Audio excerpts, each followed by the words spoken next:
రాజంపేట పట్టణంలోని గడియారం సెంటర్ వద్ద వెలిసి ఉన్న గ్రామ దేవత పోలేరమ్మ హుండీ లెక్కింపును దేవాదాయ శాఖ కార్యనిర్వహణాధికారి శశాంక్, దేవాదాయ శాఖ ఇన్స్పెక్టర్ శ్రీనివాస బాబుల ఆధ్వర్యంలో నిర్వహించారు.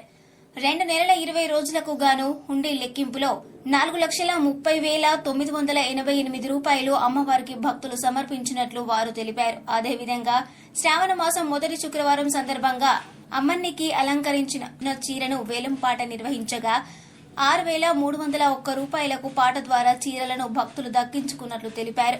ఈ కార్యక్రమంలో దేవాదాయ శాఖ అధికారులతో పాటు గ్రామ పెద్దలు నల్లపోతుల రామారావు, శివ, అర్చకులు, గణపతి, సిబ్బంది ఉన్నారు.